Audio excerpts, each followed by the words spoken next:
Bwana we, hii hapa ni episode ya 5. Kama hujabonyeza alama kusubscribe ili mradi upate miondo yote ile kupita. Tunaendelea pale pale tulipoishia. Bwana huyu jamaa baada ya kumuona ofisa Kang Juan, ikabidi apige magoti na kumwambia bwana, hakika nitakusaidia kutoa hata nusu ya ushahidi, maana tunaendelea kupungua kila mfanyakazi ambaye anafanya katika Forest Green, yeye ni mtu wa kufa. Polisi akamwambia basi tuenzetu moja kwa moja kwenye kituo. Basi mchizi akaanza kutoa information. Bwana, hakika nahisi kutokana na yule mtu wa kwanza aliyekufa ambayo ni alikuwa anaitwa Sang-hee Jong-hee, yule nadhani ameuliwa na huyo mheshimiwa, na hata mtu wa pili aliyekufa vile vile naye ameuliwa na huyo mheshimiwa, na huyu mtu wa tatu nafikiri anaweza kuwa huyu mheshimiwa, kwa sababu mheshimiwa siku zote hataki kufuatiliwa, na maana mtu yote ambaye anamfuatilia mheshimiwa huaga yeye mara zote anakimbiliaga kumuua. Hapa jamaa anatoka na kuona bora mke wangu acha nimpigie kwanza nijue, kwa sababu na mke wangu naye anamfuatilia huyu jamaa. Ikabidi ampigie Mama Tombombo. Ile vipi ile video bado nayo ambao ulikuwa siku ile unamchukua yule mtu wa kwanza Jong-hee ambaye yeye alikuwa ni mtuhumiwa wa kwanza, akasema atakupa ushahidi wote kuhusu hii kampuni. Akamwambia yeye baba chanja ninayo. Akamwambia basi mke wangu inabidi uwe makini,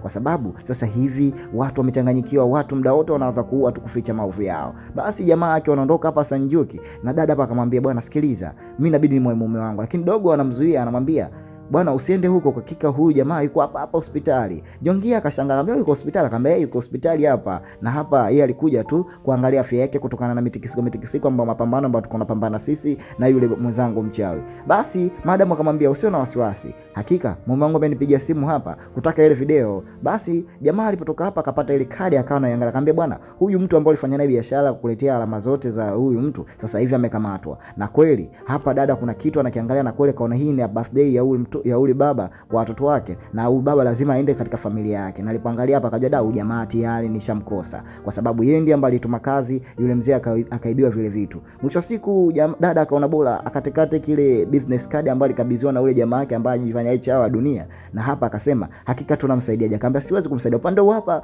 jamaa hapa akiwa anatoka kwa furaha, akiwa amebeba zawadi zake kupeleka nyumbani katika birthday ya mtoto wake. Na mwisho siku watu wakamunganisha ndani ya gari, wakamsubiri katika njia ya gari, wakamsimamisha. Mwisho siku akamteka akaondoka nao. Akamwambia wewe, hakika unaweza kutueleza kila kitu. Na mwisho siku akamletea yule mtu ambaye alimtuma, akamwambia haya, tunaomba utuambie nani aliyekutuma, nani ambaye yuko nyuma yako wewe mpaka ukafanya mambo yote haya. Jamaa akamwambia mimi sijui chochote ambacho mnakizungumzia bwana. Akamwambia wewe, ukijichetua tutajichetua, ukijifanya chizi sio zako mataila, tuna vyeti vyote. Sasa tuelezane moja baada ya moja. Jamaa akamwambia bwana, sikilizeni, mimi sina lolote nalolijua. Jamaa akajifanya kaza hajataka kuambia kule, lakini upande hapa maskari wanaonekana wanaendelea kufuatilia kesi, kwa sababu bidada aliambiwa na bwana wake, bwana, hakika mke wangu leta ile video madi watu waangalie. Na kweli hapa ule ushahidi ukawekwa mbele ya maaskari na watu wote wakawa wanauona. Basi akawa hapa anawaeleza hakika huyu ni mtu wa kwanza ambaye alikufa bila hatia yote, naye alikufa ghafla tu, yote kuficha mambo ya hii Forest Green Company. Ambia huyu mwingine si mtu mwingine bali ni Jong-hee. Sasa Jong-hee alifariki dunia bila shida yoyote na hatukujua, na mwisho wa siku akaja director nani naye akafa kutoka katika kampuni hiyo,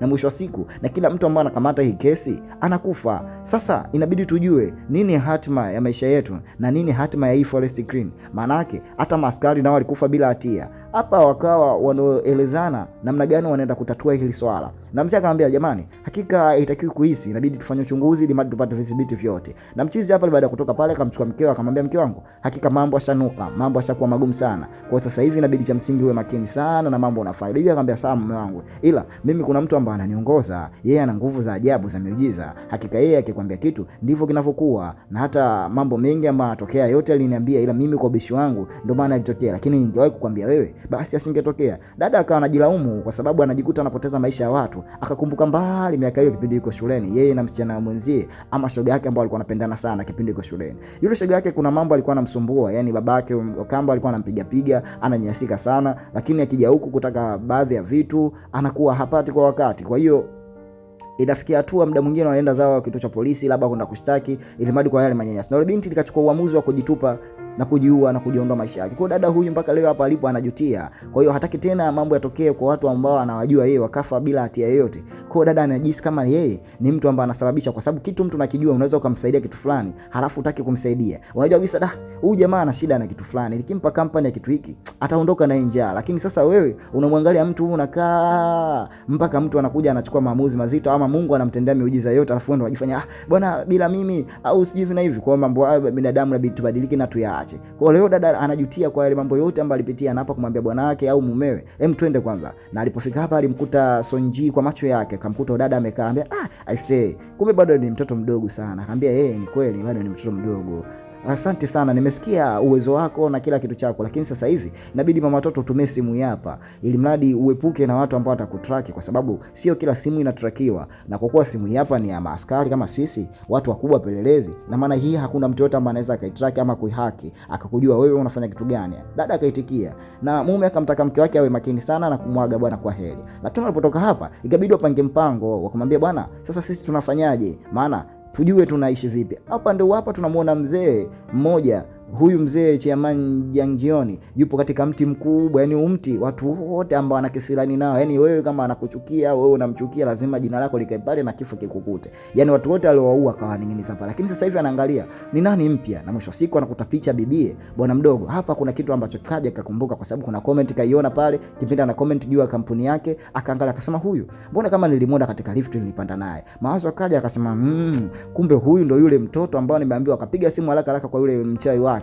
akamwambia njoo hapa John Kiong, maana hapa kuna shida kidogo. Basi yule mchawi kuja hapa amwambia, bwana muona mtoto huyu, mtoto ndo yule mtoto wa yule mama ambao tulimuua miaka 10 iliyopita. Sasa kuendeleza ili jambo letu inabidi mtoto akamatwe sana haraka iwezekanavyo na auawe. Mama akamwambia huyu mtoto hataki kwenda kwa shida sana, uende naye kwa haraka, kwa sababu mtoto ni mtu mzima, si mtoto huyu. Mtoto huyu ana miujiza mikubwa ambayo anaweza kukuua wewe hata kama akiwa huko, ila akipata vitu vyako, vitu vya msingi. Msema kuona ili nalo neno hili. Sasa kama hapa jamaa kamwaga ubuyu mbele za watu, lakini upande wapo anaonekana maaskari wakiwa wanahangaika na kufika sehemu moja ambao ni Forest Green, sehemu matawi yake au makazi yake ambao ni branch za kawaida. Wakawa wanapita kuchukua baadhi ya vitu, kwa sababu ndio uchunguzi, wameambiwa uchunguze vitu wasihisi tu. Wakakusanya pale madude, na mwisho wa siku yule director ambaye anafanya kazi na mzee Chairman Jong alikuja akamwambia, jamani, hakika mnakaa tu mnahisisi labda hivi na hivi na hivi, lakini ushahidi wote hamuna, na sisi hapa tunashughulika tu na masuala ya kujua watu wanaishi vipi, tunapambana